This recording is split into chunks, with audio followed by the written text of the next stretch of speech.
Hello guys, this is your friend and we are back with a new fanfic. What if Naruto found the love of 3? Naruto's most powerful love story begins. Part 3. And if you enjoy this fanfic then please press the like button and subscribe to my channel for more fanfic like this. And now let's start the fanfic. Quidditch and love. Harry sighed as he walked out of his room to see Hermione and Daphne waiting for him. It was Sunday and it was the day for Quidditch tryouts. Hermione was wearing a white polo shirt with a Gryffindor scarf wrapped around her neck, a pair of tight jeans and some simple white shoes, while Daphne was wearing a Slytherin green jumper with a black skirt and heels. She was wearing a scarf in a mix of Gryffindor red and the silver of Slytherin, the middle of the two teams.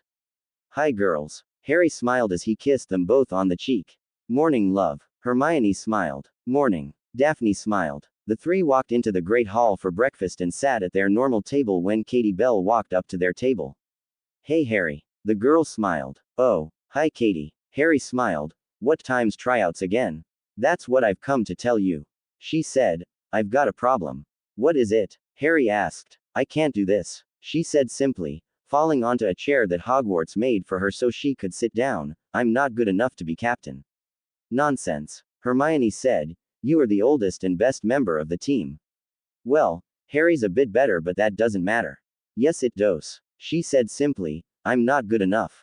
All our best players from past years have graduated or left. There's no chance of us winning this year. Katie. Daphne growled. If you don't snap out of it, I'll punch you in the face, she said simply before tucking into her breakfast. What? Katie said in shock. You're just nervous you won't be good enough. You don't trust yourself. The blonde Slytherin said simply. If you don't believe in yourself, you might as well not try.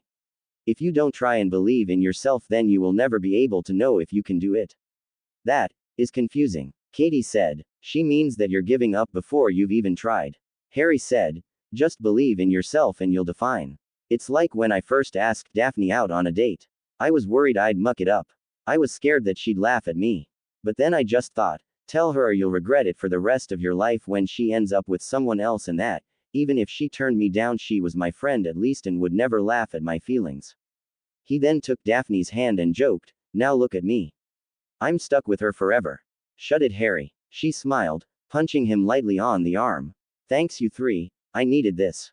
Katie smiled. The tryouts are at 9. Thanks, Katie. Harry smiled as the Gryffindor chaser captain smiled and walked away. When the time finally came, Harry noticed that not many people came for tryouts this year. There was one other person for seeker. There were about 5 for the 2 chaser positions, 4 for beaters and 1 person for keeper. The keeper, by default, was a guy called McLagan. After half an hour of drills, the 2 chasers were both girls, Ginny and a girl called Sasha Keltorn. They both worked well together, and add Tem with Katie's leadership skills, they were an unstoppable trio. The beaters were Dean Thomas and a third year called Stefan Gorgon. The most shocking thing about the tryouts was that about all of Gryffindor and half of the rest of the houses, besides Slytherin, were watching the tryouts. When it was time for the seeker Hermione, Daphne and his friends started cheering loudly as he took to the skies. Okay, you two, Katie said from her broom. This will be a simple race for the snitch. Just try and grab it before the other person while dodging everyone else who will fly at you like they're doing a play, swatting bludgers at you and just about trying to get in your way. Go, Harry, Hermione yelled. You ready? The captain asked. Close your eyes and when I say now try to find and catch the snitch. The 2 seekers closed their eyes and 20 seconds later Katie said, go. Harry instantly opened his eyes, flew to the top of the pitch and looked around the pitch while the other seeker finally reached him. He noticed the snitch and raced towards him.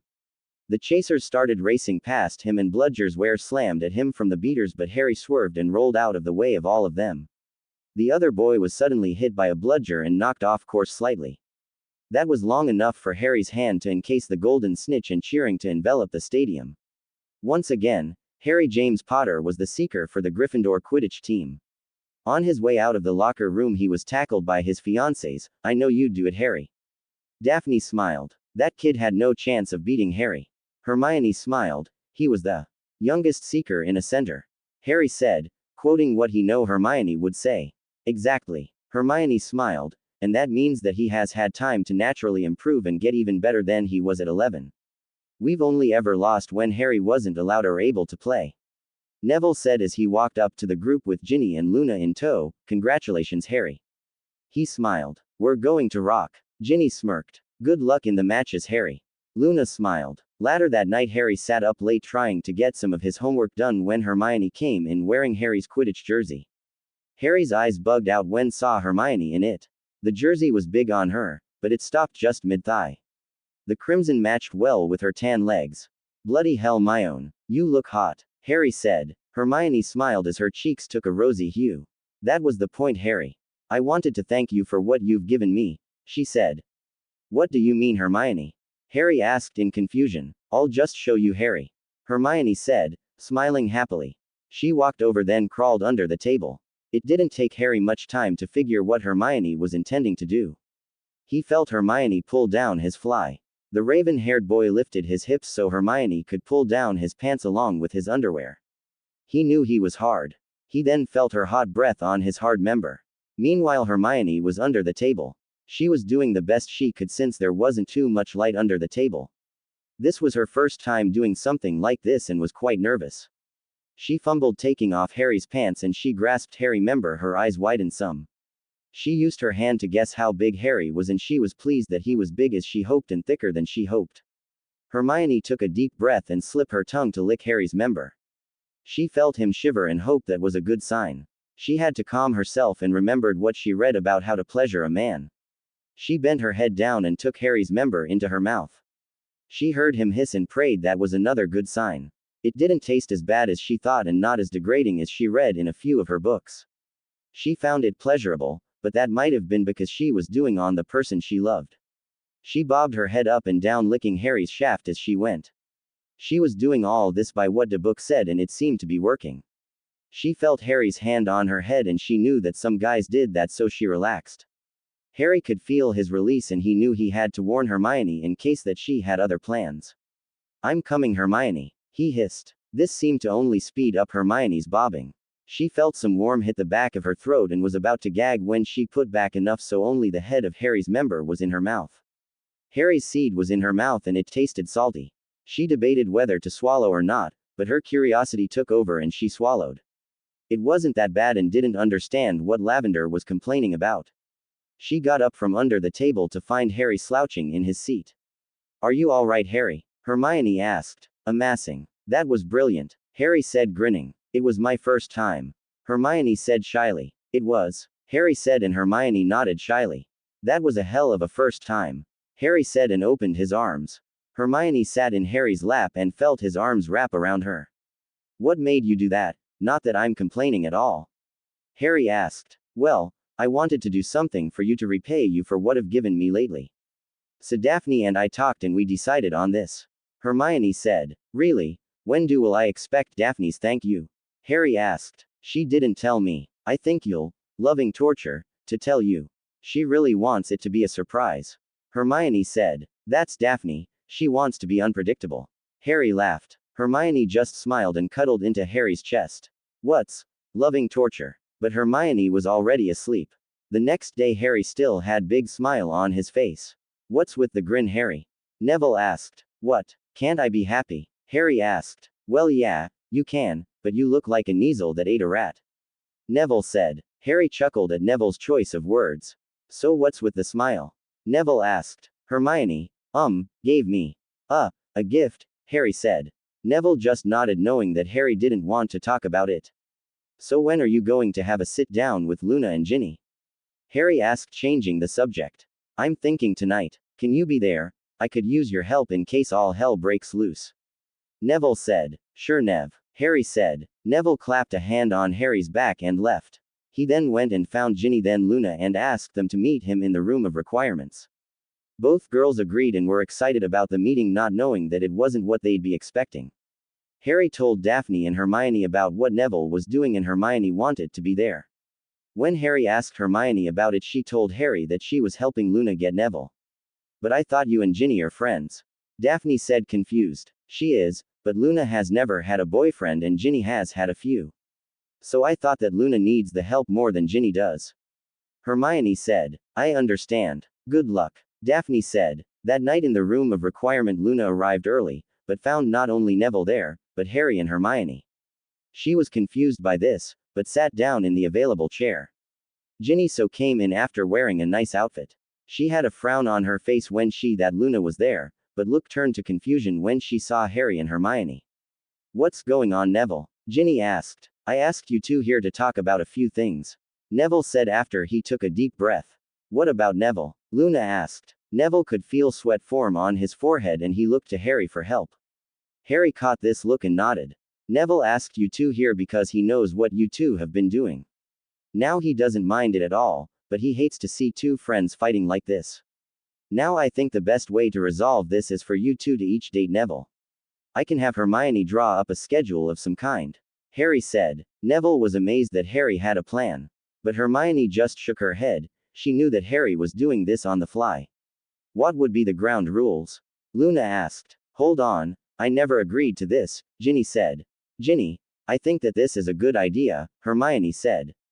Fine, Ginny pouted. Ground rules? Luna asked. Right, I guess the main rule is no sexual contact, Harry said. Luna nodded, but Ginny looked angry. Ginny, we can't have you have an unfair advantage over Luna. This has to be fair. Hermione said. Ginny just pouted. The second rule is no hexing each other when Neville finally makes his choice. Harry said. Luna agreed to this one too, as did Ginny though after a pause. The third rule is, Harry was stalled, he couldn't think of any more. The third rule will be that there will be a chaperone of sorts on your date so that there would no illicit contact. Hermione said. Neville and Ginny looked at Hermione. Neville was with surprised, while Ginny was shocked and a bit of anger. What? You don't trust me? Ginny asked. Sorry, Gin, but I don't. Hermione said truthfully. Ginny looked ready to explode, but before she could, Harry had his wand out and pointed at her. Ginny, we are all acting like adults here and you should too. We don't have time to deal with your immature attitude. Harry said. Ginny was seething, but she held her tongue and kept her wand in her pocket. Good. Now I guess Hermione and I will be the chaperones.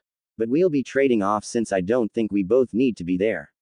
Harry said. Also Harry or I will remain hidden so not to disturb your date and only come out if we see something that is in violation of the rules. Hermione added. How will this all go? Luna asked. Well, I don't know for sure, but Hermione will create a schedule of some kind and then we'll go from there. Harry said. Is everyone in agreement here? Hermione asked. Neville and Luna nodded, but Ginny just sat there not moving. Ginny? Harry asked, slightly temperamentally. Fine, Ginny said. That ended the discussion and Neville and Harry left, leaving the three girls to figure some things out. Thanks for doing this for me, Harry. Neville said, smiling. Of course, Neville. You're my best mate, Harry said, clapping his hand on Neville's shoulder. So, do you think this will work? Neville asked. I think it'll, Neville, Harry said. Neville just nodded, smiling softly.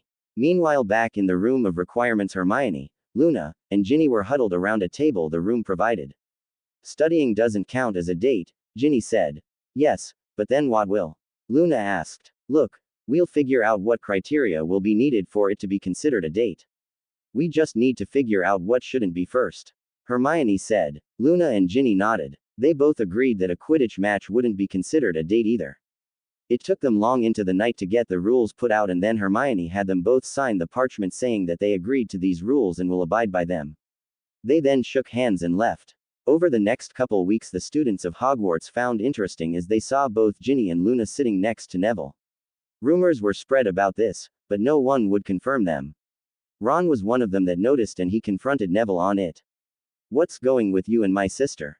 The lanky redhead asked, looming over the boy. Whatever it is, Ron, it is none of your business. Neville said simply. She's my sister, Neville, so that makes it my business. Ron said angrily. Look, Ron, I have no devious plans in store for Ginny. I like her, she is a friend of mine. What's going on is a trial basis kind of thing. Neville said with a sigh. Ron just glared at Neville, then saw his sister entering the common room. Where have you been? He asked angrily. Ginny looked at her brother and sighed. I was in the library. Daphne was helping me with my potion essay. She said, she very good at it. That snake. Ron hissed. Neville got up, hate in his eyes. Apologize, Ron, he said. Why should I? She's a snake and she's only using Harry. Ron said. Neville's eyes narrowed as he took a step forward. He may still about 2 inches shorter than Ron, but thanks to all the training he had done with Harry and his girls over the summer, he was a more confident wizard. The entire common room were watching this with rapt attention since this was not the Neville Longbottom that many of them knew. You'll apologize, Ron. Daphne is a great person and has helped Harry in more ways than you ever could. Neville said. Of course she could. She's a fucking slutty snake whore. Ron said. Before anyone could blink, Neville slammed his fist into Ron's face, breaking the redhead's nose. Bloody hell. Why'd you do that? Ron asked as he held his bleeding nose. No one calls my friend that, Ron. Not you. Not anyone. Neville said, rubbing his knuckles. But she's a. Ron never got to finish as a wand was pointed at him. Please finish that sentence, Ron. I dare you, Neville growled. Ron gave Neville one more glare before storming off to the hospital wing to heal his nose. That was a very brave thing to do, Neville. Ginny said. Thanks, but Daphne is my friend and I won't have anyone call her names. Neville said. Ginny nodded. She had become friends with the Slytherin too and found the blonde very interesting. Ron. She yelled at her brother, who turned around. Don't bother seeing Harry again. He'll hear about this and he'll hex you into oblivion for insulting her again. Ron lowered his head and walked away, still holding his bleeding nose. Damn it. He growled in the hollow space in his head where his brain should be. Ha, ha, ha. Sorry, I couldn't resist writing that. I've just lost my one chance to help Harry see past the fucking Slytherin slut's control and help him out. He's going to end up dead. And I blew it by opening my big mouth too early. Hi everyone. Listen, I know what you all of you're thinking about that last bit that I added. The way I saw it whenever I read the chapters while I was rewriting this was that Ron thought he was right and he was, in his own, I'm an insane dumbass who thinks he's always right about everything that doesn't involve schoolwork, way, trying to help Harry and show him what he thought was the truth. Yes, I know Ron bashing is fun. Yes, I enjoy it as much as the next person. Yes, he will continue to be bashed. But in this story he is just stupid and single-minded. That's all. Not betraying or anything. Also, you now have 3 days to get your say in whether or not you want Fleur Delacour should become another one of Harry's wives. PM, review and use my poll to get your say. Also, should Fleur become the new Lady Hufflepuff or Lady Ravenclaw? Or should those houses be tied together so they have to have 2 children to carry on each line more or less separately? Spoiler. Next chapter we meet Astoria Greengrass and there's a massive 6v6 duel. See you all next time. Poll. Hey everyone, the results for the Fleur contest are in. The number of votes review, PM and poll, for Fleur to be included in the group is 173. The number of votes review, PM and poll, for Fleur not to be included in the group is 27. So, Fleur will be part of the group. You'll have to wait a few chapters to see her again though, just 3, maybe 4, excluding this chapter, if I write a bit slow. Remember, these results are based off the poll as well as the reviews and PMs I was given. Please continue reading. The next chapter will be up by the end of the weekend. See you then. Family Honor Duel. Hermione and Daphne were laughing as they walked out of Ancient Ruins on November the 5th, one of the few classes they didn't have with Harry. The class had just used ruins in a way that made an item indestructible and a Ravenclaw used it on some Muggle superglue to stick a giant, hex me, sign onto the teacher's back. The parchment was enchanted with a compulsion charm that made you fire a simple stinging hex at the professor the first time you read it. It was funny the first time the professor turned around he was faced with about 20 stinging hexes on the back and has to hid in his classroom for the rest of the day with his back against the wall. The girls continued talking and laughing when they heard a voice yell, Daphne. The voice was defiantly female and, to Daphne Greengrass, extremely familiar. Tori? Daphne asked as she turned around. Running towards her was her 4th-year Slytherin sister, Astoria Greengrass. Astoria looked just like Daphne did in 4th year except for the fact that her hair was black instead of blonde, but she did still have her sister's blue eyes. A smile crossed Daphne's face as she yelled, Tori. She ran to her little sister and caught her in a tight hug. How are you? I'm so sorry I haven't seen you in so long. I've just been so busy lately. Daph. Astoria said, tears falling from her eyes as her grip on her sister tightened. I'm sorry. What's wrong, Tori? Daphne asked in concern. I wasn't strong enough. She whispered, I couldn't. Hermione. Daphne said, looking at her friend, we need to get Tori to our room. Now. The bookworm instantly helped Daphne and her crying sister through the school to the painting of Anton. Hello, Ms. Hermione, Ms. Daphne. How are you? The Great Lion asked. There's no time for that, Anton. Hermione said. Let us in. Right away, my lady, the lion said as he opened the passageway. The two sixth-year girls then helped the younger Greengrass into the room to set Astoria on the sofa. What's wrong, Daphne? Godric asked from his portrait. My sister's in emotional trouble. Daphne said. Go get Harry, please, Godric. Tell him that there's a family problem and he needs to get here now. I'll be as fast as I can. The lion founder nodded before running from his painting and across those of the room towards where he guessed Harry would be. What's wrong, Tori? Daphne asked the ball of robes and cloths that was her crying little sister. I wasn't good enough, Tori said. I was raped by Draco Malfoy and his cronies, Crabbe and Goyle, in front of Blasey Zambini, Pansy Pankson and Theodore Nott while they got off on it. Blasey? Daphne asked herself in shock. The black-haired girl's face lost all color and her eyes lost all life. They took my innocence. They did it as payback for you and Potter. As well as who I'm dating, and she was very quiet for a second before she whispered, who I am. What does she mean? Hermione asked in confusion. My sister plays for the other team. If you know what I mean. Daphne replied. She's a lesbian, Hermione said in shock. Is that a problem? Daphne growled. No, Hermione said, holding her hands up. Who am I to judge? I'm Muggle-born, remember? I was just shocked because there aren't many gays or lesbians in the wizarding world. The portal to the room suddenly opened as a certain boy who lived ran into the room. What's wrong? Harry asked as he ran into the room. Who's that? That's Astoria, Daphne said sadly. Your sister? Harry asked and his blonde fiancé nodded. He walked over to the crying fourth year and knelt in front of her. Astoria, I'm Harry. I'm going to be your brother-in-law soon. Are you okay? I know who you are, you stupid Griff. Astoria growled. You're the reason this finally happened. What do you mean? Harry asked in confusion. If you hadn't gotten betrothed to Daph, then it wouldn't have pushed them over the edge. Astoria yelled, tears cascading down her face. I was picked on for liking girls and I was also picked on because of who my girlfriend is, but because of you wanting my sister they crossed the line. They raped me. They made me face one thing I wasn't ready to face. And in a way I didn't even want.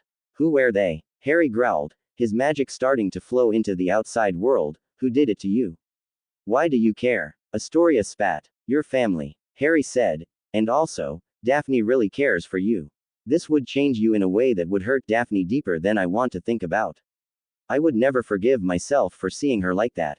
Astoria looked at the Gryffindor golden boy for a few seconds before she said, Draco, Crabbe, Goyle, Pansy, Blasey and Nott. Malfoy. Harry growled as green and red fire began to surround him and he disappeared in the blaze. Harry? Hermione asked in shock when she suddenly felt a tingle in the back of her skull. You feel that too, Hermione? Daphne asked and the bookworm nodded. Hogwarts is telling us something. The two closed their eyes, focusing on the feeling. The Great Hall. Both said as their eyes sprang open. Tori, stay here. We're going to make sure Harry doesn't do anything rash. You'll be safe here, Daphne said, holding her sister's shoulders. Okay. The black-haired girl nodded before the two women left their shared common room and ran to the Great Hall. Meanwhile, lunch had just started and the hall was full when a sudden green and red flash burst at the air table, and Harry appeared standing on the table, his green eyes almost glowing with magic. Malfoy. He roared angrily. What do you want, Scarhead? Malfoy asked, standing up. You fucking bastard. Harry growled as he drew his wand. Reducto. He roared, the spell destroying the part of the Slytherin table directly in front of the blonde-haired boy, sending him to the floor. You have crossed the final line. How in the world would you do that to anyone? Let alone a fourth year. What are you talking about, Harry? Dumbledore asked from his seat at the teacher's table, a dreaded feeling spreading through his body at what was going on. This fucking Death Eater bastard decided to fuck the sister of my betrothed. The boy who lived yelled, this blonde ass whip raped Astoria Greengrass while sharing her with his fucking cronies. Vincent Crabbe Jr. and Gregorian Goyle Jr. helped Draco Malfoy rape my soon-to-be sister-in-law last night while Blasey Zambini, Pansy Pankson and Theodore Nott Jr. got off watching it. You have no proof. Nott said, panic in his eyes. You mean besides the true terror and shame behind the said girl's eyes? Harry yelled, let's take her down to the hospital wing and find out then, shall we? So what if we did, Potter? Malfoy asked, his stupidity obviously getting the better of him. What's it got to do with you? What are you going to do about it? She is to soon be my sister-in-law. Harry growled, it has everything to do with me. He walked up to Malfoy, his magic creating a visible red and green aura that seemed like fire. I haven't had a family since I was 1 year old. No, I have one. I will not let anyone, take it away from me. He then grabbed Malfoy by the scruff of his shirt and raised him into the air. You didn't react this way when we were going to have a talk with that disgraceful whore of a betrothed known as Greengrass. Malfoy smirked. A bit of a secret there. Not really. Harry replied. I know about your attack on Daphne 2 weeks before you actually did it. He then pulled Draco closer to him, pure burning hatred in his green eyes. Also, the three of us had a plan. You see, we know that half of Slytherin only do what you say because they are scared of your dear old gay lord of a daddy and, by extension, you. So, not asked. Shut it not. Harry yelled. I'll get to you and the other wankers later. He then turned back to Draco. We know that if I kicked your ass and broke your wand, then they'd slowly lose their fear of you by the end of the year. It also helps where your dad's in Azkaban. Trust me, I wanted to rip your intestines out and strangle you with them, but that would have wrecked the whole plan. It got even better when your backup ran away with their tails between their legs. Why? Pansy asked. I said wait your fucking turn, Pankson. Harry yelled. I'm holding my anger back as best I can right now, so don't piss me off any more than I already am. Harry finally got the chance to look around the Great Hall and saw the whole school looked on in fear. He looked back to Draco to see a stupid smirk on his face. The raven-haired boy swung his knee up and slammed it into Draco's groin, causing him to bend over in pain where Harry slammed his elbow upwards, smashing it into Draco's jaw. The blonde-haired junior Death Eater fell on his ass, holding his bleeding nose and dislocated jaw in pain when Harry smashed his foot into Malfoy's chest, breaking at least one of his ribs. Now I'm done with Malfoy. What are you going to do, Potter? Blassie growled as Hermione and Daphne ran into the room to see Malfoy in the room. Hey Daffy. Blassie smiled as if he was talking to his best friend. Daphne stomped up to the Slytherin table and slapped him hard on the face, leaving a massive red handprint on it. What the fuck, girl? How dare you? Daphne screamed. I thought we were friends. We are friends. Blassie replied. Yet you watched my sister getting raped without doing anything about it when you know how much she means to me. Daphne spat back. Harry. Neville asked as he, Luna and Ginny walked over. What happened? These 6 fuckers raped Daphne's sister. Hermione replied. What? Ginny said in shock. And I'd do it again. Draco smirked. She was a slut. Crying, begging and screaming. And God was she tight. Why you? Harry growled. You needed to learn your place, Potter. Draco replied only for another kick in the ribs. We are going to have an honor duel in 2 hours. Harry replied. Go to the hospital wing and get to the Quidditch pitch before the time limit's up or you forfeit. I've got one thing to do first, and then I'm there. He means we'll be there. Daphne replied. Hermione nodded before she said, it'll be a 6 versus 6 honor duel. Neville said with Luna and Ginny nodding. Just be there. Harry growled as he stormed out of the hall with his friends. Where's Astoria? She's in our room. Daphne replied. We need to go see her. He said as they walked to the room. Astoria. What? The girl snapped. Malfoy and his crew of fucking ass wimps are going down. Harry said simply. I'd make all of them pay personally, but these guys wouldn't let me. We're taking them on in an honor duel. Are you all stupid? Astoria screamed. If you lose, Malfoy and his friends decide on who takes what title that you own. If Malfoy wins, he'll become the most powerful political person ever. And through him, you know who will be charge of Hogwarts. Voldemort will never lay one finger on any pupil of Hogwarts. Daphne growled. You said his name, Astoria said, pointing at Daphne and looking at her like she was insane. We're not scared of his name, Tori. Daphne replied, sitting in front of her. Listen, Astoria, I'm going to take down Malfoy and make him pay for what he did to you. Harry said, looking at the blue eyes of his sister-in-law, I will make him pay for hurting my family. You're stupid, Griffey. Astoria smiled. We better get you to the hospital wing. Harry continued with genuine concern in his emerald green eyes. We don't know what might have happened to you when he was raping you. Fine. The black-haired Slytherin sighed. When they entered the hospital wing, Madame Pomfrey came running over. What have you done this time, young man? The Hogwarts matron asked like a scolding mother. Nothing. Harry said hastily, but my soon-to-be sister-in-law was raped last night. We want to make sure she's okay. Very well, bring her over here. Madame Pomfrey smiled, pulling the girl onto the bed. Do you feel okay, young lady? Well, I feel a bit sick. Astoria said simply. Really? The old healer said, and the raven-haired Slytherin nodded. Madame Pomfrey then muttered a spell while she raised her wand over the blue-eyed girl. A pink mist escaped from the Hogwarts healer's wand which washed over Astoria. A small green glow shone from the girl's stomach and Madame Pomfrey frowned. Will she be okay, Madame Pomfrey? Neville asked. Yes, the healer said, and everyone sighed before the woman added, besides the fact she is pregnant. No, Daphne said in shock, tears starting to appear in her eyes. Are you sure? Ginny asked. This spell is never wrong. Poppy said sadly. He's dead. Daphne growled, her eyes lost of sadness and replaced either anger and a thirst for revenge. Leave that blonde motherfucker to me. Harry growled, I'll make sure he never sees the light of day again. Then we better get going. Luna said. Those bastards are going to get what's coming to them. Ginny yelled. Madame Pomfrey, can I talk to you please? Astoria said, looking at the Hogwarts healer. The six friends stood on the Quidditch pitch when the six Slytherins walked onto the pitch. Draw your wands. Harry growled as the six Slytherins seemed to crumble under the glare of the six students.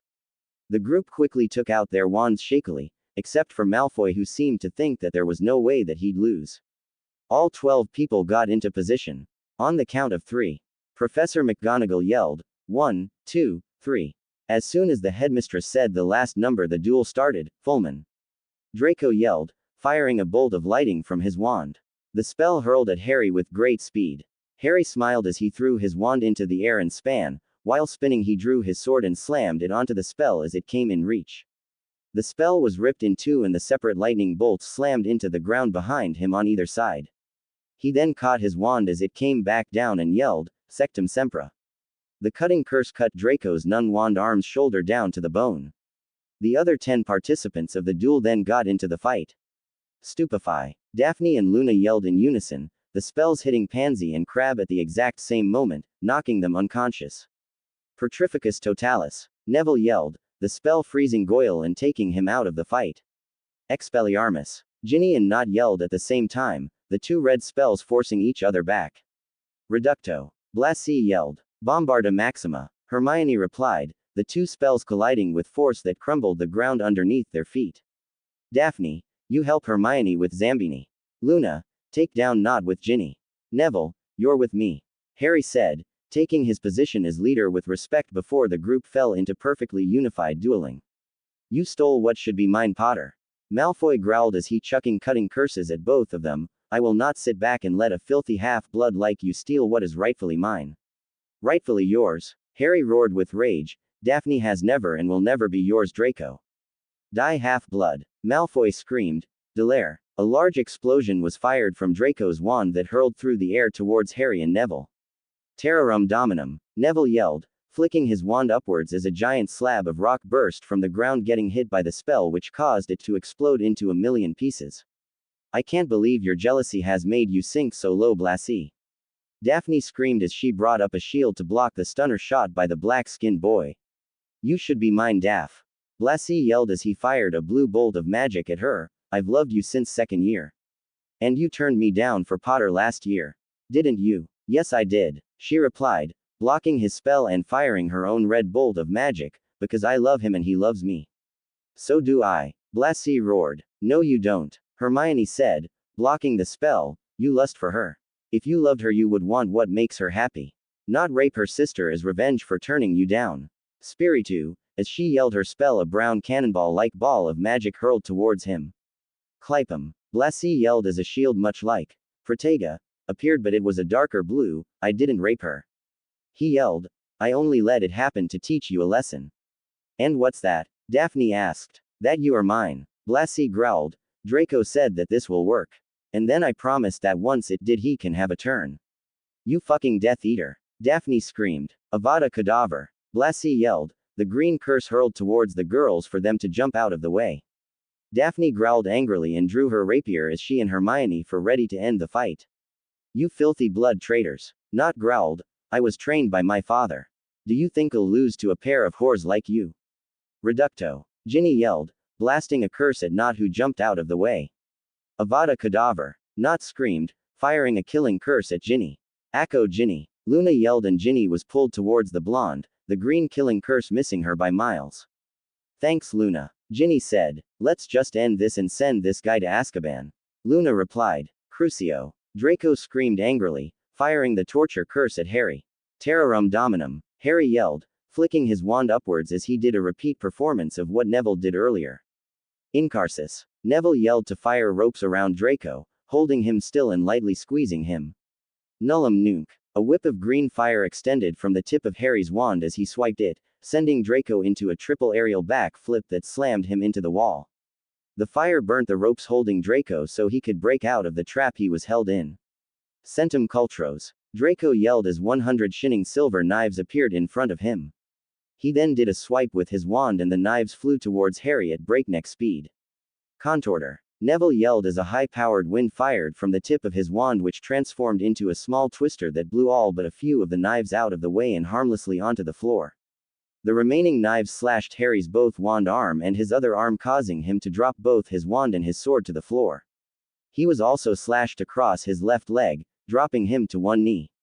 Negative Myco. Draco yelled, following his blade spell. An orb of black magic fired from his wand and slammed into Neville, knocking the Gryffindor out cold.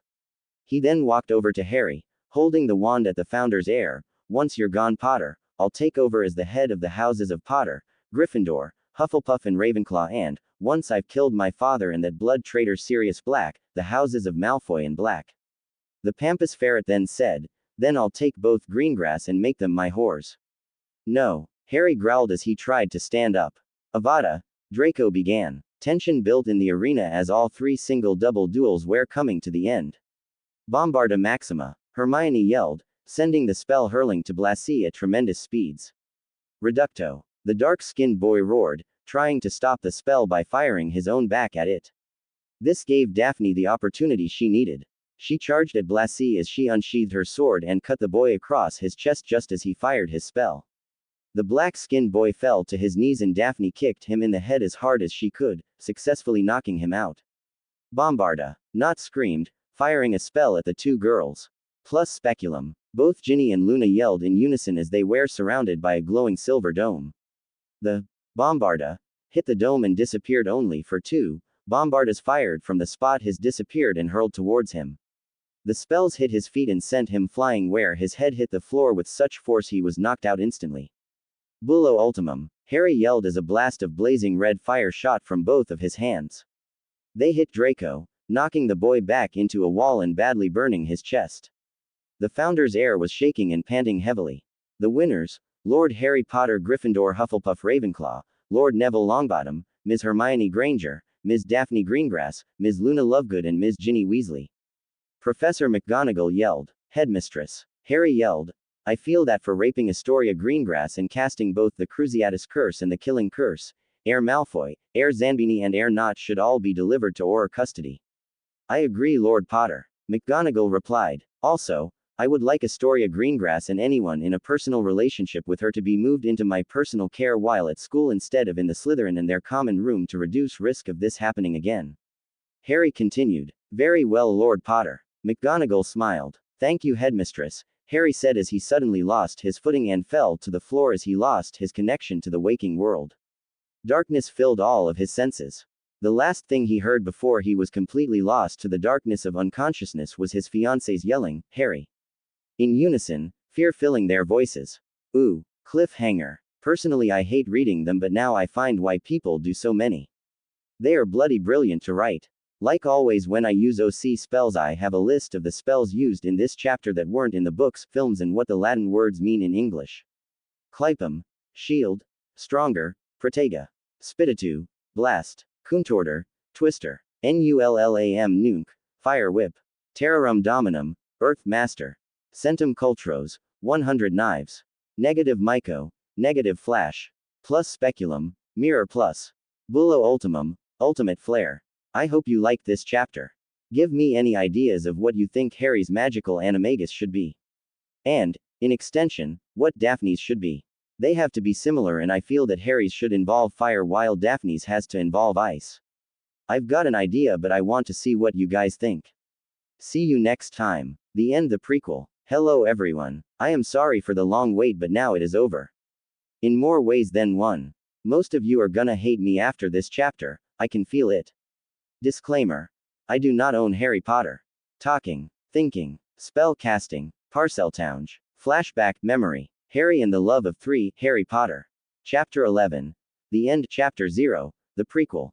Harry found himself floating in a multicolored plane of existence that seemed to keep going for eternity in every direction. As he floated, he soon found himself in front of three giant orbs of magic. The one in the middle was like a giant sun of blazing red fire. The middle of the sun-like sphere was a bright emerald green that seemed to work by itself, like there was a green sun inside an even larger red sun. On the surface of the giant orb of fire was a patch of black fire that seemed to always stay in a shape. The second orb was a silvery orb of ice with a blazing center of light blue water. And the third orb was a sphere of orangish magic covered in red streaks. The three orbs had white light swirling around them, connecting the three on an outer level. Pink light flew from the red and green sun of into the vast darkness. He carefully looked at the black spot on the sun-like orb and was shocked when he saw that it was in the exact same shape as his scar. What's going on? He thought. Why is there a sun with my scar on it?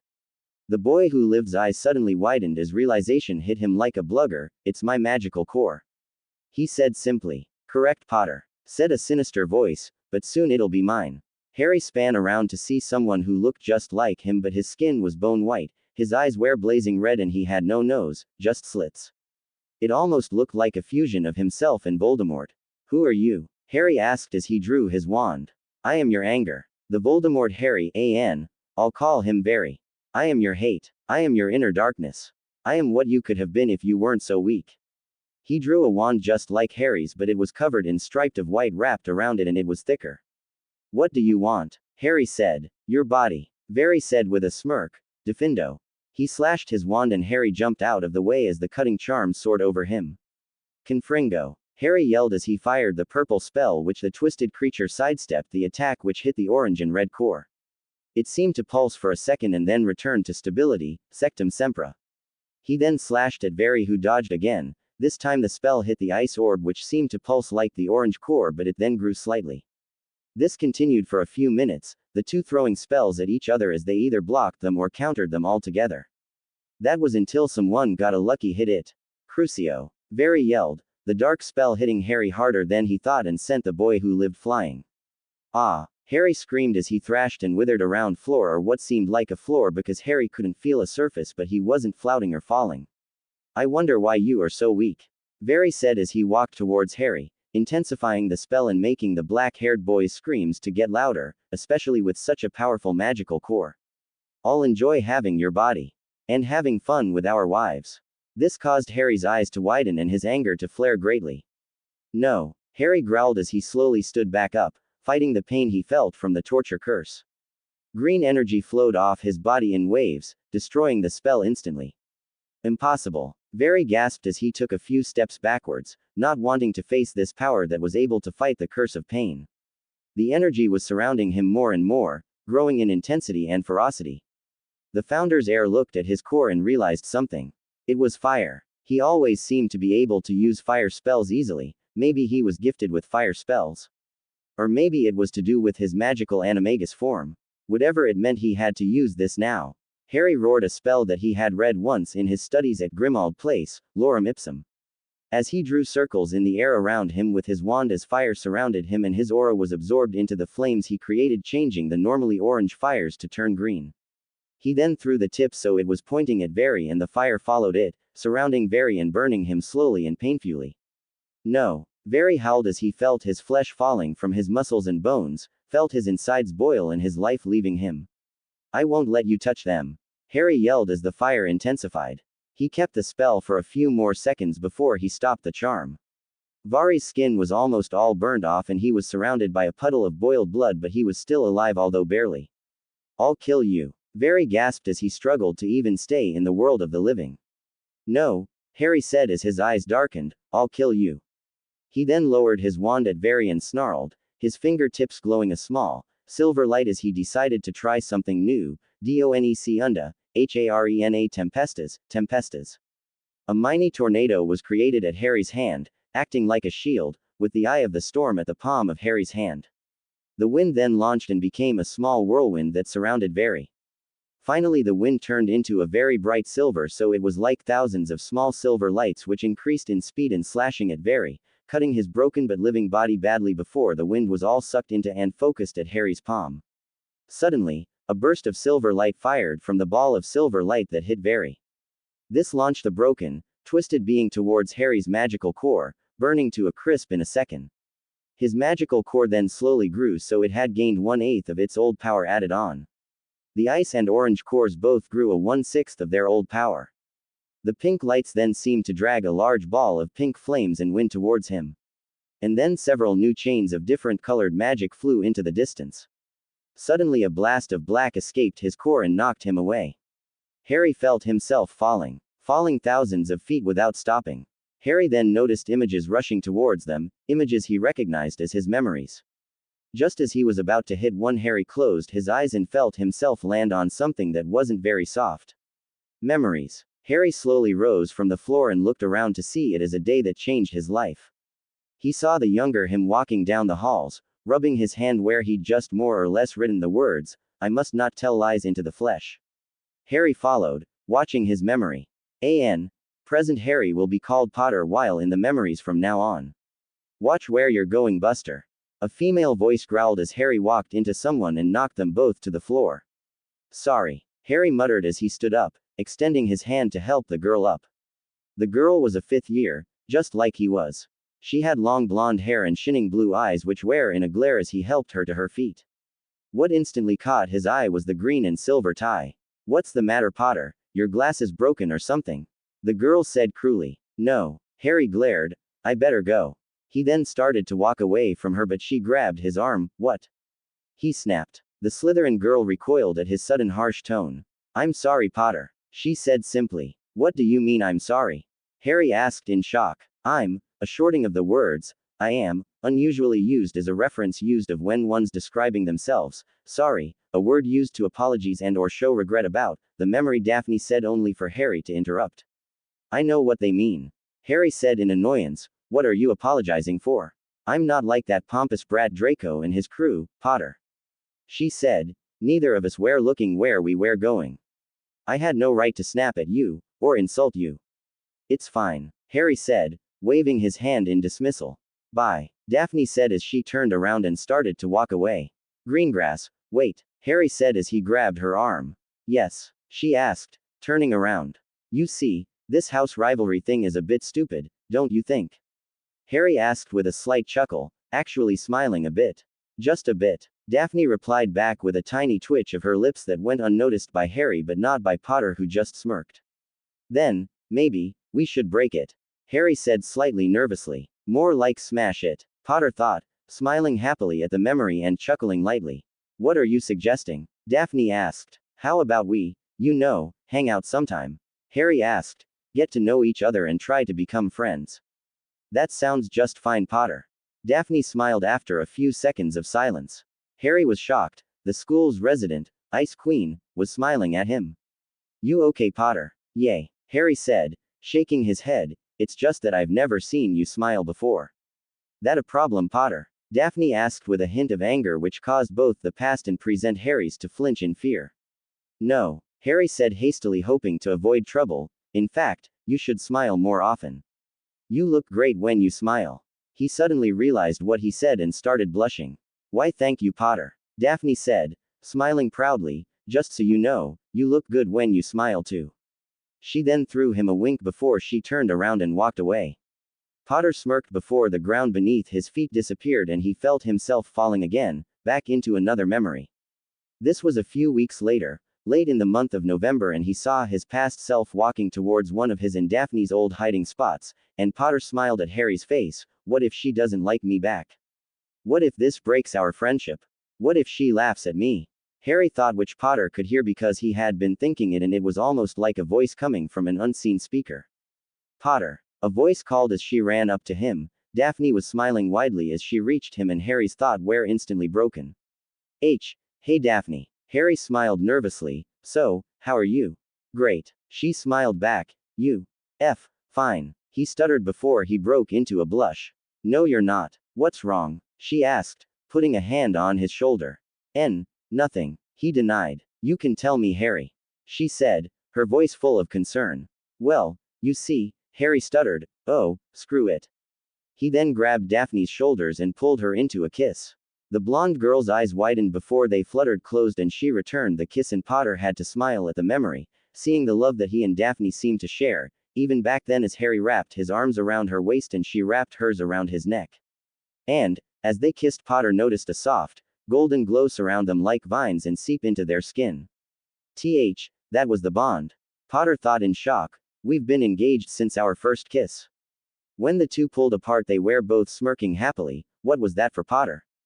Daphne asked as she nestled her head in the crook of Harry's neck. Because I really like you, Daph. He said simply, so, I hope that you kissing me back means we're together. I hope so. Daphne smirked, but we're going to have to keep it a secret, like our friendship was.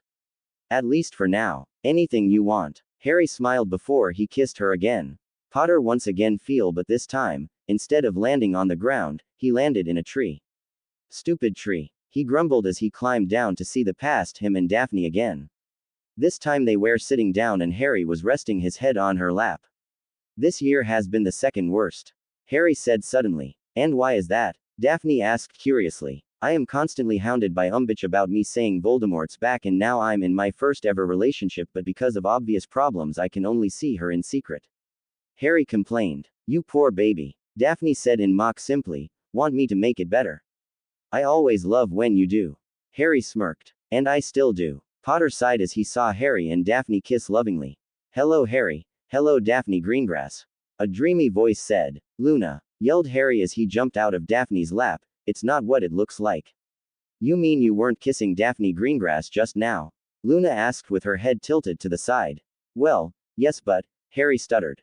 Don't worry Harry, I won't tell anyone if you don't want me to. Luna smiled. Really Luna? Harry asked happily. Sure. Luna nodded. It'd be like helping my friend.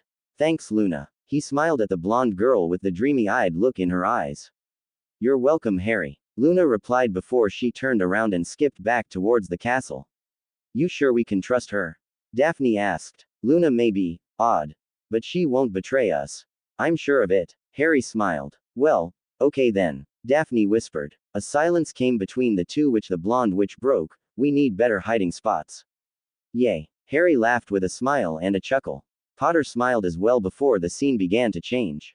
This time the whole area just seemed to change like it was all water and reconfigured inside the room of requirement with a past him and a searing Daphne. You did what? I didn't do anything. Harry said weakly. Cho kissed me. And you didn't push her off.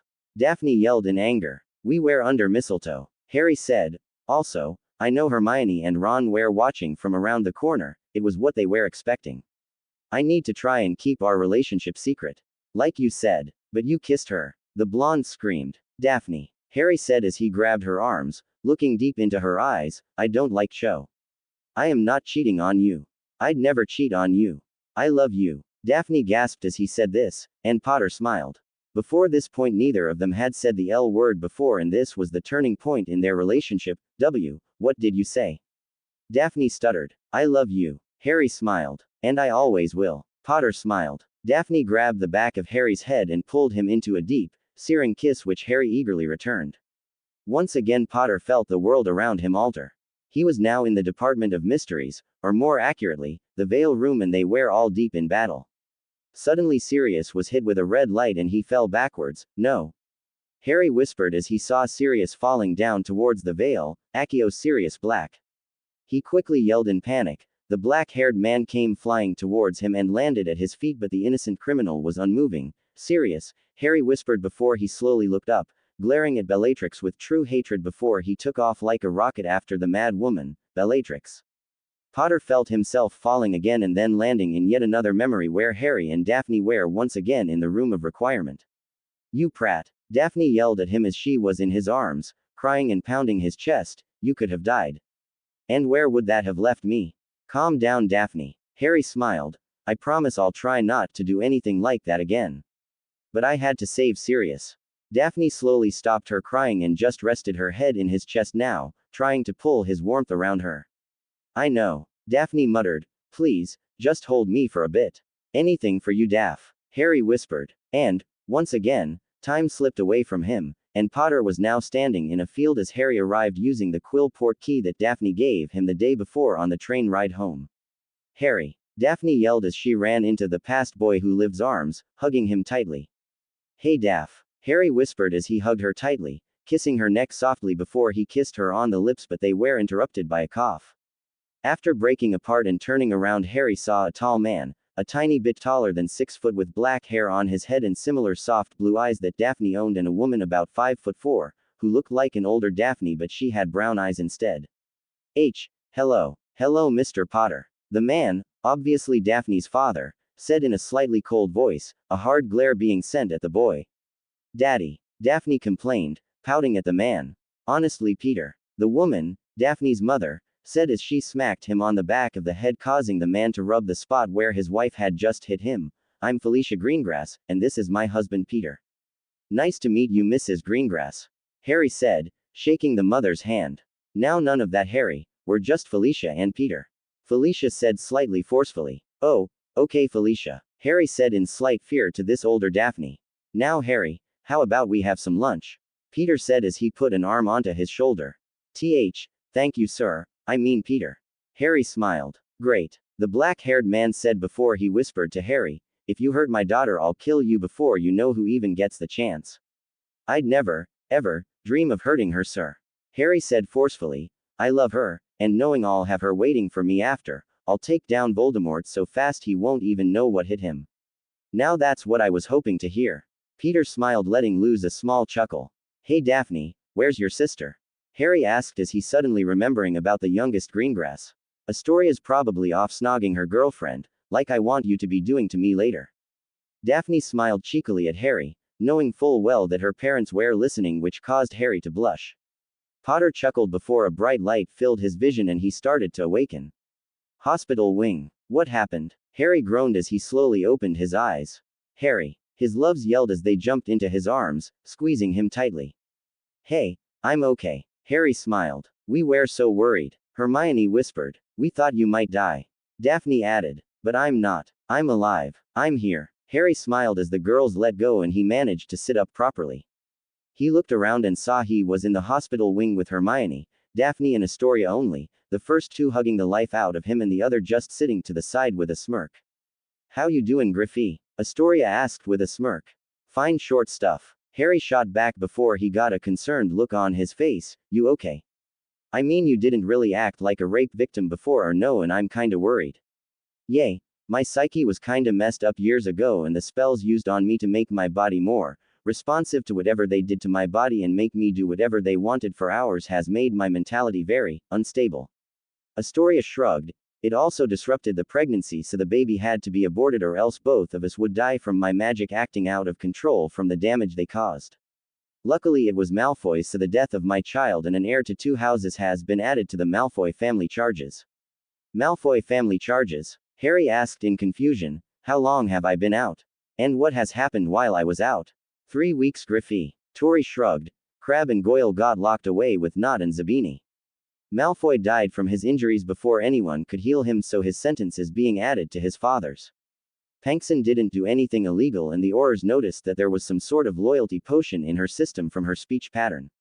So the pansy we saw was not the real pansy? Harry asked curiously. Might be. That's what it seems like though. Daphne nodded. Also, Snape was found dead near Hogsmeade. It seems like he broke an unbreakable vow. Hermione added. You're really lucky Griffey. Tori said as she shook her head. How so? You just barely won. It was that sneak attack, you would have died. Not really. Harry shrugged. The group agreed we'd humiliate them, as well as hold back so that when Voldemort heard how strong we were he wouldn't hear of our full ability. We barely used half of our ability and or power. Harry smirked. No way. Tori gasped in shock. She was about to reply when the doors of the hospital wing were pushed open. Tor. A 4th-year Hufflepuff yelled as she ran into the hospital wing and hugged the Slytherin girl tightly, tears falling from her eyes. Sam. Astoria smiled, hugging the other girl tightly. The Hufflepuff had red hair and not Weasley red, but the same red as blood, as in fresh from the wound blood red. Her eyes were a mystic violet color that seemed to have raw magic glowing behind them. Who's that? Hermione asked curiously. I think that might be Tori's girlfriend. Daphne smiled. You think? Harry asked. I've never actually met her to be honest. The greengrass heiress answered. Daff, girl, Griffey, this is my girlfriend, Samantha and Fur. Astoria smiled as the two broke apart. Sammy, this is my sister who got betrothed to a stupid Gryffindor, the stupid Gryffindor who she's betrothed to, and the brainy bookworm that the stupid Gryffindor has also got betrothed to. Did anyone else notice that all three parts of that introduction were meant as insults for me? Harry asked curiously, and sounding mockingly hurt. Oh, you poor baby. Daphne said mockingly as she playfully yet lovingly stroked Harry's hair. It's nice to meet you. Sam smiled as she let go of her girlfriend. So, Samantha, tell us about yourself. Harry smiled. Well, let's see, she said, tapping her chin. I'm a Hufflepuff, I hate fruit and veg, I'm claustrophobic and my favorite color is red. You're forgetting something, Sammy. Tori smiled, which caused the blood-haired girl to sweat. No I didn't, Tori, the girl stuttered, a slightly hurt look in her eyes. It'll be fine, Sam, they won't judge you. You can trust me. The younger Greengrass smiled as she hugged her girlfriend. I'm a werewolf-vampire hybrid. The girl sighed, causing the others' eyes to widen. I didn't even know it was possible for that to even happen. Daphne said in shock. Not normally, because most werewolves and vampires don't really get along very well. Sam smiled. Do you have a subspecies name? Hermione asked in shock. Well, I call myself a bat wolf. Sam smirked, revealing slightly fanged canines. Sweet. Harry said in awe. Isn't it? A phantom voice said, causing everyone to look around the room in shock, although Samantha had a small smile on her face. Who's there? Harry asked as he stood up. What do you mean? I'm right here, the voice said in annoyance. Sam giggled lightly at the voice's words. Why are you laughing? You forgot to materialize again. The girl said before giggling again. What? Again? Yep. Fuck. The voice yelled before blue glowing partials of solid light began to take the shape of a human male. Once all the lights were together, they began to lose their glow and revealed that a 17-year-old human male was now standing where the lights were once clenched together. He had dark blue hair and eyes that were blood red. He was wearing a red shirt with a Spider-Man-style spider symbol in the middle, a black jacket which had blue flames running up the arms as well as the back and a white X on the back, blue tracksuit bottoms and a pair of black trainers. Sorry about that, I always seem to forget the whole, I need to appear, thing when I need to talk to someone. Who are you? Daphne asked as she, Hermione and Harry grabbed their wands. I normally go by Blue and Fur in this world, but my real name is actually Blue Inferno. The male smirked. Infer, Tori stuttered before looking at her girlfriend. He's my dad. Sam smiled happily before the now named Blue hugged her. How are you, sweetheart? He asked. Fine, daddy. She smiled at him. Infer, Hermione said in thought. That's French for inferno, hell or underworld. Yay. Her mothers were French, so I gave her what my last name would translate as. Blue smiled. Her official name is Samantha Inferno. Mothers? Tori asked. Let's just say that it involves me, an in-heat werewolf chick, a smoking hot vampire babe, and too many bottles of blood wine and fire whiskey. But if her mothers are the ones who are werewolf and vampire, then how was she, conceived? Hermione asked, blushing slightly, and how is she 14?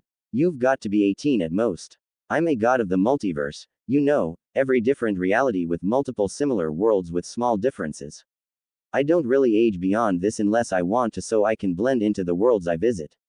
And about the conception, well, you see, I was kinda, drunk at the time, and my powers kinda fused all three of our DNA and created a 12-year-old half werewolf, half vampire girl. Camilla, the vamp, gave me her number so she can stay in contact with Sam, while Penny, the werewolf, was killed a week later. Wait a second, Astoria said in shock as she turned to Sam and said, You're only 2 years old. Yes, I have only been alive for 2 years, but I am physically, mentally and emotionally 14. I'm a cradle robber. Astoria muttered in shock as she fell onto the bed Harry was once on. I am a lesbian cradle robber who loves being dominated by the 2-year-old I'm robbing from the cradle. Anyway, Blue said in annoyance and amusement as he folded his arms over his chest, I enrolled her in Hogwarts knowing this day would come. You're a god? Daphne asked in shock as she fell backwards slightly. Yay. What do you mean about this day coming? What's so important? Harry asked. Your choice was amazing. Blue smiled. You had 2 choices the day you meet Daphne, make friends with her, or just let it be a day you never ever think of again. By becoming her friend, history changed completely. If you ignored it, you would have gotten with Ginny because Ron dosed you with love potions at the headmaster's orders and then died fighting Voldemort only to come back and kill him, and then Dumbledore would step forwards and lead the wizarding world back to its past glory. What about me and Daphne? Hermione asked curiously. Daphne would have died during the last battle while Hermione would be Ron's prize for helping take down Voldemort. She would be given love potions linked to him. Blue explained. Unfortunately, there was a problem with this choice as well. What do you mean? Daphne asked. It was too late. Blue said, shaking his head. The meeting needed to happen before Voldemort was revived. This way you would have destroyed 2 Horcruxes before he had even came back to life, and that would have severely weakened him. He would have been 10% weaker than he currently is, and you would have had longer to train and you could win. You will lose now. What? Harry muttered in shock as he fell to his knees. But that's why we're here. Sam smiled. We're going to send everyone in this room back in time mentally to a point before your first year that will be the biggest benefit for your training.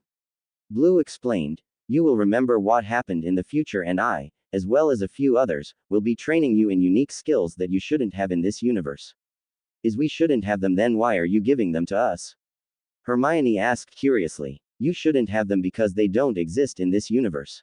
My friend Wade and I shall be training Harry to use the Sword of Gryffindor in a new form, as well as several other new ways, including creating a new form of wand for him to use in combat that'll be even more effective than any normal wand. Meanwhile, Wade's sister Wanda, as well as someone called Raven, will be training Daphne to fight in new ways and use a different form of magic. As for Hermione, she'll be trained by warriors called Trish and Ravager, although she prefers Rose Wilson. Astoria will be trained by a woman called Chun-Li and a girl who goes by the name of Spider-Girl. Her real name is actually Anya Corazon.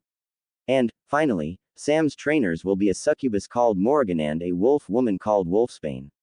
You will all be given some of the powers that these warriors have, and maybe some that they once had but lost. In all honesty, I don't know which it will give. I've never done this before, and will be trained in using them by your teachers. That sounds awesome. Harry smiled. It'll defiantly give us a large advantage. Hermione added, nodding her head.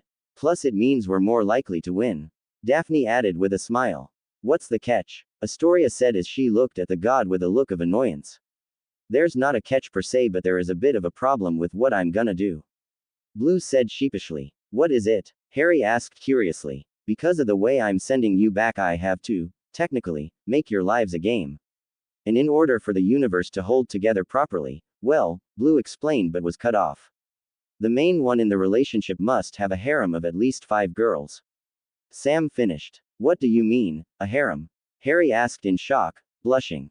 It means that both Harry and Astoria will have to have at least 5 girlfriends, wives each. Sam said simply. Good thing Harry's already got 2 and Tori's got 1. It'll be easier than starting from 0. Do you accept? Blue asked curiously. The 4 looked at each other before both Hermione and Daphne nodded. Do it, they said together. Why, you sure? Harry asked. Yes, Harry. We can do this with their help. Hermione smiled. And we're already sharing. What's 3 more? Added Daphne, and Harry smiled. Okay, let's do it. The boy who lived smiled before he turned to Astoria. Tori, what about you?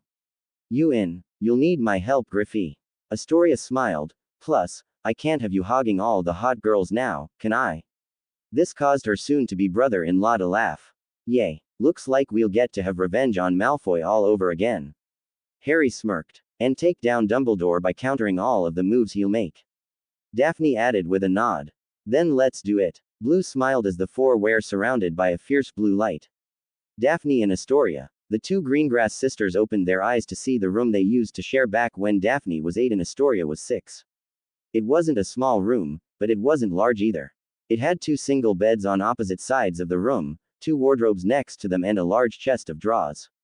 Getting up, the 2 thought what they had saw was just a wild dream, but then their eyes widened when the air around them seemed to melt away and revealed a wide white space. Standing in front of them were 4 women. One had very pale skin, had chin-length purple hair, purple eyes, and was wearing a pair of blue boots, a legless long-sleeved black leotard, and a blue cloak.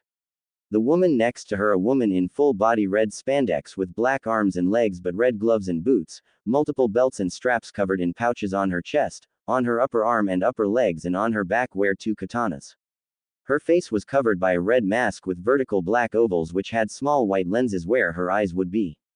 The third woman was Chinese with brown hair tied in buns in the sides of her head, was wearing white boots and dark brown leggings with a blue and gold Chinese dress on top.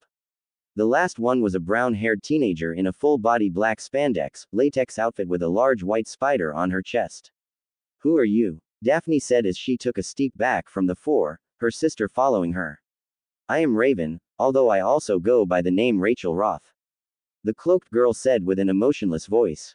Wanda Wilson, Lady Deadpool. The red and black clad woman said. Everyone seemed to imagine an insane grin at her tone. I am Chun-Li, the Chinese woman said, bowing politely. And I'm Anya Corazon, the black and white clothed girl said with a smile, and we're going to train you. I shall be training Daphne in the use of my magic style while Wanda will be training her into how using one of my powers, specifically teleportation, in an almost unpredictable fashion during battle as well as hand-to-hand combat. Raven explained. Meanwhile I shall be training Astoria in using Kai, which is similar to magic but less diverse and more battle-orientated. Chun-Li explained. And I'll show Astoria how to fight as well as acrobatics, gymnastics and how to use my webs effectively in battle. Anya said smiling. Where are we? Daphne asked. This is a universe Blue created for us. In here time passes slightly slower than on the outside, and we shall be training you at night though a connection during your sleep. Raven explained. Now, it is time to begin. The four women then all seemed to share a sinister smile which made the sisters gulp loudly. Hermione and Samantha. A 7-year-old Hermione groaned as she opened her eyes, thinking the 6 years had all been. Good, you're awake, a voice said. Hermione looked over to see a 5-year-old with blood-red hair and violet eyes. It was a 5-year-old Samantha. That's when a new week's worth of memories assaulted her mind. A woman who looked like an older Samantha, along with Blue, dropped this younger Sam off at her parents' house to say because they were, apparently, friends of her parents and had to go on a month-long business trip and couldn't take her with them. They got a visit the day before saying they died in a plane crash and Sam was now living with her, everything there. Sam asked and Hermione nodded. Good, I was worried I'd have to wait till a week before you went to Hogwarts or something. A soft white glow then began to surround them. What's going on? Hermione asked in fear. We're going to meet out trainers. Sam smiled as they now appeared in front of four women. The first was a very beautiful woman with blonde hair and blue eyes. She was wearing leather boots, tight leather pants and a revealing leather corset with an almost ridiculously large red blade on her back. The second woman was a teenager. She had long white blonde hair and was wearing a mask half gold, orange and half black but only the gold-orange side had any lenses for her eyes. Her body was covered by a dark blue chain mesh-like material. A half-orange and half-black piece of chest armor was shielding her torso and dark blue Kevlar-lined gloves and boots protected only other remaining pieces of skin. A katana was strapped to her back. The third woman had, for some reason, light green hair. She was wearing tight leather jeans and a large white shirt which was far too big for her but was unbuttoned enough to show that she had absolutely no modesty. The final woman had brown hair and was wearing a tight dark blue outfit with gold shoulder pads, boots, belt and large X on her chest. Who are you? Hermione asked. Call me Trish. The blonde said. I am going to train you, Hermione, in how to use my lightning powers as well as some hand-to-hand. Rose Wilson, aka Ravager. The white-haired orange and black-clothed girl said. I shall be adding to your hand-to-hand skills as well as helping you learn how to strategize. Morrigan Ainsland. The green-haired woman said with a slight Scottish accent. I will be teaching Sam some hand-to-hand also how she can use her unique vampiric energies in a fight. Rani Sinclair. The brown-haired girl said, also with a slight Scottish accent, I will be teaching Sam how to not only control her wolf form nearly perfectly but also how to change into it at will, even if it is during the day. Yes, Sam said in joy as she bounced up and down, wait till I show Dad. You've got to learn it first, kid. Morrigan said, rolling her eyes. We will be training you here as you sleep. Ravager smirked. Now, who's ready to start training? Trish asked as the two girls suddenly started backing away slightly and electricity surrounded the blonde woman's hands. Harry. 5-year-old Harry groaned as he opened his eyes and saw he was back in his cupboard. The black-haired boy narrowed his eyes as he opened the door to see that it was the middle of the night. He walked towards the front door and pushed it open, looking around the deserted privet drive. Suddenly Blue appeared next to him making the boy who lived jump. Grab my hand. The god said simply. Harry did as he was told, still feeling strange about being 5 again, and the two disappeared into the wind, a wisp of blue being the only sign that they were ever there. No one would see the boy who lived again for the next 6 years. There you go. Sorry for it taking so long. So, I hope you like this. And yes, the Voldemort Harry thing was the Horcrux that was inside Harry's scar. In case you didn't understand the different Harrys. Voldemort Harry, the Horcrux, Very. The Harry that's asleep, present Harry Potter. The Harry that was in the memories, Harry. And, once again here are the OC spells.